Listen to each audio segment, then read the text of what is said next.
Good morning, guys. How are you doing? Hi. Say hi, Mazaya.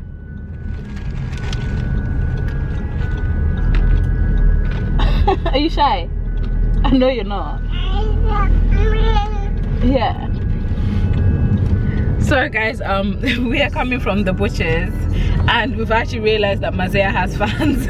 And Isaiah is such a good, you know, this is the thing I'm always saying to people. Our YouTube family is so nice. It's so cool.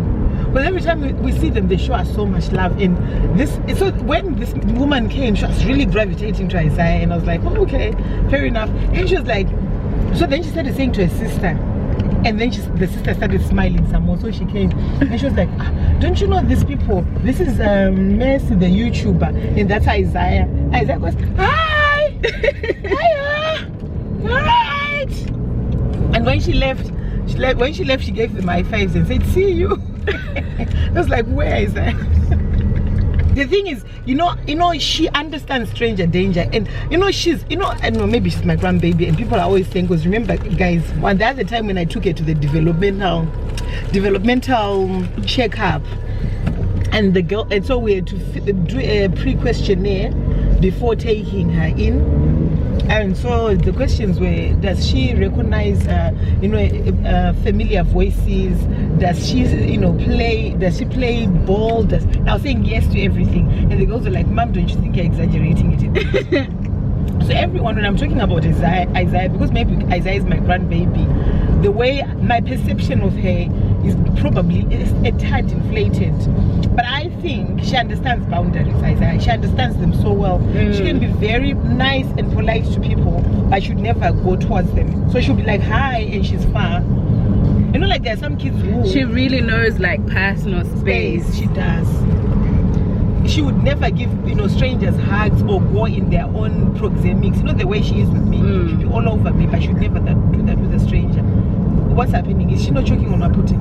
No, she's not. Okay. I think she was just coughing.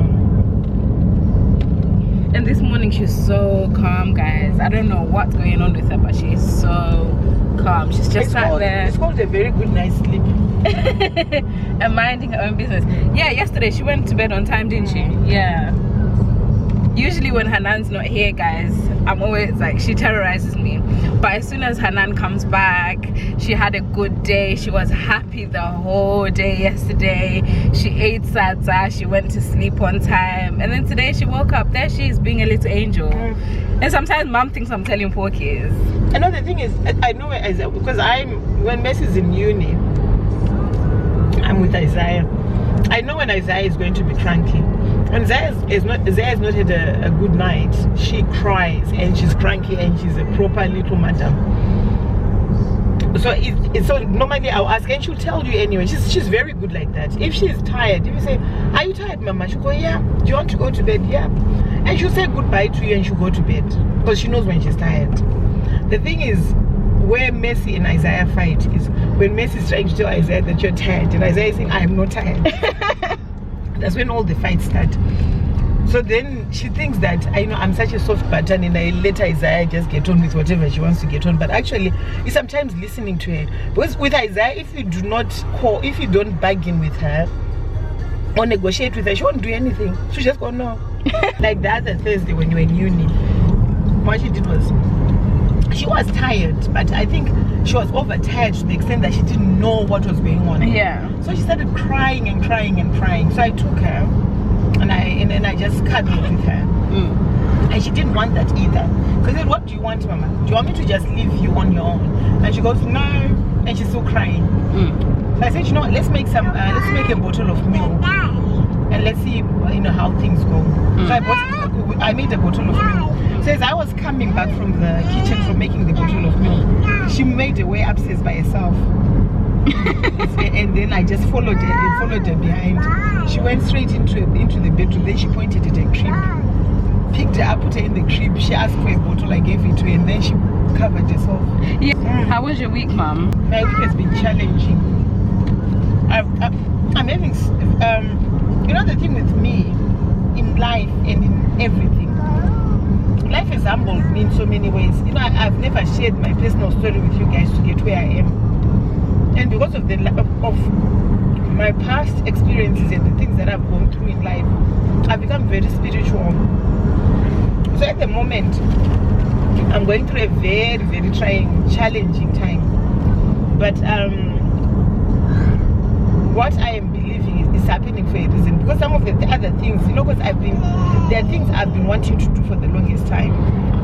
But because of financial commitments, family commitments, I've not been able to do them. And you know, I've always been saying, you know, when the kids are a bit older, when this has happened, then I'll do certain things. But I know myself, because family comes first, I'll keep on, you know, not wanting to take that leap, that plunge into doing what I want to do, because I want to make sure that my kids are okay. But it seems like, you know, sometimes because I'm that spiritual, when things are starting to line up, I'm just given the push that I need all the time. Yeah. So that's where I am at the moment. I'm just conflicted, that's what. But you know, as we move, Zaya and myself, we still vosho through strangeness, weirdness, we still vosho. And also there's something I wanted to talk about, I wanted to touch on. The other day I was reading up, I don't know if it's in the UK, comment down below if you know about what I'm talking about. I came across an article of a young nurse who committed suicide because she was being bullied at work. Really? Yeah, and she left 3 young children.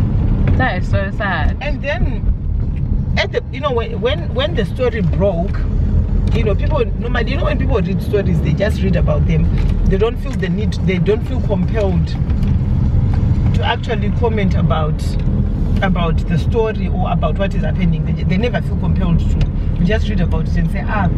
But apparently, when that story was written about this woman having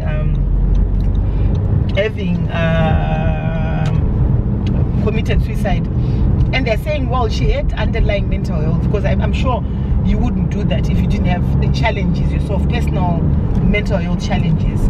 But then what triggered or pushed her to commit suicide was the workspace, because apparently they would give her some of the worst shifts ever.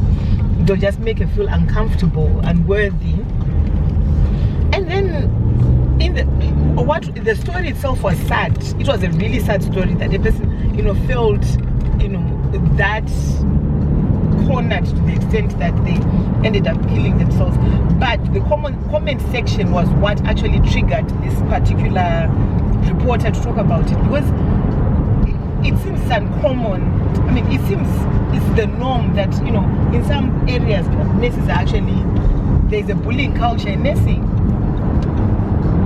And it made me worry, because I'm thinking these are caring professions, aren't they? Mm-hmm. And if you're bullying yourself, and apparently there is a very serious bullying culture, yeah, in the nursing profession, because there was over 10,000 comments of people sharing, like agreeing, sharing their personal experiences of being bullied, in the workplace. Wow, it's very juvenile to go into your adult life and still have that same mentality of making somebody else feel uncomfortable. Yeah, because I remember when I came into this country, before I trained to become an occupational therapist, I worked in care homes.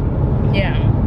I can remember one particular bullying incident in a care home I worked. Not towards me, it was towards another fellow carer. People knew not to, even when I had 10 English words, no one would bully me. And also, I think it was my background. I grew up in the ghetto, guys. No one would ever dare try. Yeah. Because all bullying tactics were created. So if people can smell someone who they think bullies is weak. Bullies are weak. What are they called? Are cowards. So they can smell they can smell weakness and fear in people, and then that's what they prey on. And sometimes when you're talking about these things, call them for what they are. True. And it's not, you know, like there's not many people that see any wrongdoings or any injustice happening, and they choose to say something about it or report it. Some people join in or just carry on with their lives like, oh, you know what, it's not me, so it's cool. Exactly. But the thing is, you know, with bullies, once they are done with that particular person, they'll go for another one. So and call it for what it is. Don't say, oh, it looks like they are picking on this person. No, they're not picking on that person, they're bullying that person. If you're making somebody feel unworthy, feel like they don't want to come to work.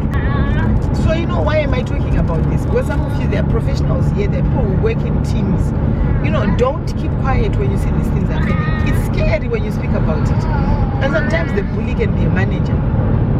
And because the bully is a manager, you're worried that if I speak up against them, I'll lose my job. But trust me, it's the principles. It's the principle. Because imagine if there were some people who, you know, the bully and the person who watches and does nothing when somebody's being bullied are equally the same. You know, there's that saying that says for injustice to prevail, all it takes is for good men to do nothing. You just have to stand there and do nothing and just be comatose. And then there you go, somebody carries on being bullied. So, you know, in your own little workplaces, in your own workspaces, even if it means that you don't want to use, you don't want to be vocal about it, and you don't want to be militant about it, write letters, follow the grievance procedure. And if you notice something and somebody comes to you and says, you notice this, you witness this, can you be my witness? Be that. And in my professional capacity, it happened as well. I saw somebody being bullied really, really bad, and I witnessed it. So when they chose to do the right thing and stand against the bully, they wanted me to back them and say, you know, my witness account, I do those things, do those things, because bullies don't stop. They're what they are. And imagine how horrible the people who worked with her, who watched her being bullied and did nothing, are feeling now that this woman is self-esteem went to the extent that she thought, oh, you know what, I cannot go to another job and find another job. That's so sad. Maybe I should have fear of going into new workplaces just in exactly case because of in case it's the same. So you're like, the devil I know is better. So it is sad, and I'm just urging every one of you, because when I saw this, I was like, oh my goodness me, this must have been really hard for this woman to just wake up, and apparently she had started going to the gym 4 times a day. Wow. She'd go home, go back. You know, she had all these obsessive compulsive traits, and it's another human being doing that to another human being. And you are in the caring profession. I'm hoping that people from that place, they do it in their honor, they do it in a memory, and they finally stick up to this bullying, because it's just not right. Thank you guys for watching. If you like this video, please don't forget to like, comment, and subscribe. Woo!